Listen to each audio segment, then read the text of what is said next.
Hello what's up guys, hope करता हूँ कि तुम सब ठीक हो गए। स्वागत है तुम्हारा एक और बिल्कुल नए रिव्यू वीडियो में। तो इस वीडियो में हम बात करेंगे बिग 3 में से एक और बड़े एनीमे ब्लीच के बारे में, जिसको मैंने हाल ही में शुरू करा है और पहला सीजन खत्म कर लिया है। तो पहले सीजन में सिर्फ 20 एपिसोड हैं जो एक आर्क कवर करते हैं, जिसका नाम है एजेंट्स ऑफ शिनिगामी आर्क, जो कि कुछ खास बड़ा तो नहीं है, जिसे देखने में मुझे काफी ज्यादा मजा आया। और इस वीडियो में हम उसी के बारे में बात करेंगे और उसका रिव्यू देंगे। और अब तुम समझ रहे हो ना, बड़े एनिमेज देख के आदत इतनी लग गई है कि 20 एपिसोड तो कुछ है ही नहीं, जबकि जनरली छोटे एनिमेज खत्म हो जाते हैं 20 से 25 एपिसोड में। प्लीज का पहला एपिसोड सच कहूँ तो मेरे को एनिमेशन से थोड़ी दिक्कत हो रही थी, क्योंकि एनिमेशन काफी ज्यादा ग्लूमी था। मतलब उसका आर्ट स्टाइल तो नरूतो जैसा है, लेकिन जो बैकग्राउंड होता है ना, वो थोड़ा थोड़ा वन पीस जैसा लग रहा था। काफी ज्यादा ग्लूमी, काफी ज्यादा ब्राइट बैकग्राउंड था, जिसकी वजह स्टार्टिंग में जब मैंने पहले देखा था तो मुझे पहला एपिसोड देख के नींद आ गई थी, तो मैं सो गया था। लेकिन बाद में मैंने 2-3 एपिसोड देखे और मुझे उनकी आदत लग गई, तो मैंने उसे पूरा बिंज कर लिया और पूरे सीजन खत्म कर लिया। और अब मैं ये वीडियो बना रहा हूँ। तो पहला सीजन देखने के बाद मुझे एक बात तो बिल्कुल समझ आ गई कि प्लीज का कल्चरल इंपैक्ट बहुत तगड़ा है।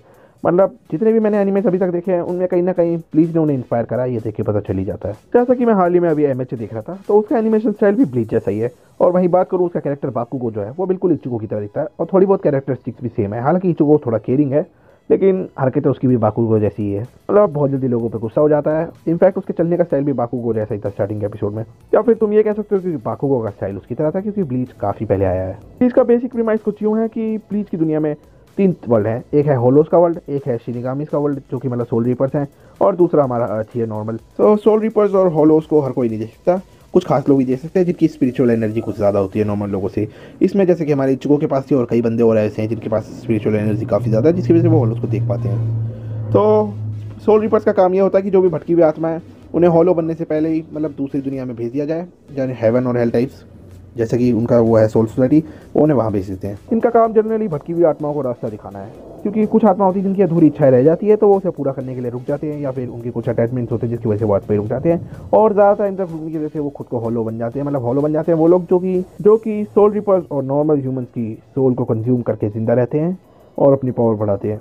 तो सोल रिपर्स का काम यही है कि भटकी हुई आत्माओं को पहले ही रास्ता दिखा दो और हॉलो से नॉर्मल इंसानों को बचाओ। पहले एपिसोड में हमें ऐसा कुछ दिखाया जाता है कि इचिगो की जो कि स्पिरिचुअल एनर्जी थोड़ी ज़्यादा है नॉर्मल ह्यूमन से, तो उसे कुछ टाइम से आत्माएं दिख रही है और काफ़ी सारे गोस्ट भी, मतलब आत्मा ही है वो, उन्हें गोस्ट कह रहा है एक तरह से।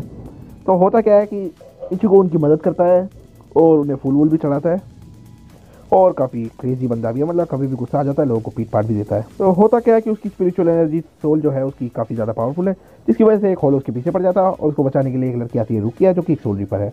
दिक्कत क्या होती है कि वो बंदा उन्हें ओवर पावर कर देता है, तो रुकिया हारने वाली होती है, तो वो हारने से पहले ही अपनी पावर इचिगो को दे देती है, क्योंकि इचिगो उन दोनों को देख सकता था। क्योंकि इचिगो की फैमिली की जान खतरे में थी, इसलिए वो हाथ पे हाथ धरे खड़ा तो नहीं रह सकता था।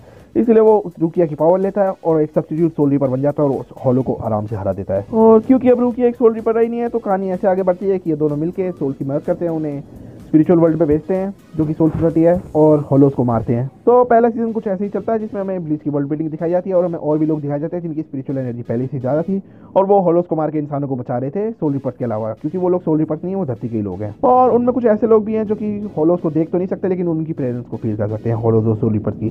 क्योंकि जो सोल रिपर्स है उनको एक सब्स्टिट्यूट बॉडी दी जाती है जिसमें वो इंसानों की तरह रहते हैं धरती पे, लेकिन जब उन्हें हॉलोस को मारना होता है तो वो अपनी सोल वाली फॉर्म में आ जाती है, जिसकी वजह से उन्हें नॉर्मल ह्यूमंस देख नहीं पाते हैं। जो कि स्पिरिचुअल एनर्जी जिनकी ज़्यादा होती है वही देख सकती हैं। तो उनमें ऐसे भी बंदे जो उन्हें फील कर सकते हैं, जैसे कि जैड था, जो कि फिजिकली काफ़ी स्ट्रॉन्ग था और वो उनकी प्रेजेंस को फील कर सकता था। तो क्योंकि मैंने अभी पहला सीजन नहीं देखा है, तो इसे मैं बहुत ज़्यादा तगड़ी बातें तो नहीं कर सकता, लेकिन ब्लीच काफ़ी ज़्यादा फनी एनीमे है, इतना तो मुझे समझ आ रहा है। और साथ में फाइट्स भी काफ़ी अच्छी है और एनिमेशन भी, मतलब जिस टाइम का ये एनीमे है उस हिसाब से एनिमेशन और फाइट्स काफ़ी ज़्यादा बढ़िया तरीके से दिखाई गई है और काफ़ी तगड़ी तगड़ी फाइट्स है। और बात करूँ कैरेक्टर डिजाइन की, तो वो भी काफ़ी कूल कैरेक्टर डिजाइन है। स्पेशली एक बंदा है जो कि गोजो की तरह दिखता है, मतलब काफ़ी ज़्यादा तगड़ा बंदा है। और उसके अलावा बाकी सोल रिपर्स भी दिखाए गए हैं, जैसे कि रुकिया के रिलेटिव्स उसे लेने आते हैं सोल रिपर्स, क्योंकि सोल सोसाइटी को पता चला है कि रुकिया ने अपनी पावर इचिगो को दी थी और वो अब सोल रिपर ही नहीं है, तो उसने उनके कोई रूल होगा जिसका वायलेशन करा है, जिसकी वजह से उसे सजा दी जाएगी, तो उसे लेने आए हैं। उनके कैरेक्टर डिजाइन भी काफ़ी मस्त थे और उस टाइम पे जो फाइट होती है वो भी काफ़ी तगड़ी थी। मतलब इचिगो और आबाराई की जो फाइट थी, मतलब काफ़ी ज़बरदस्त थी।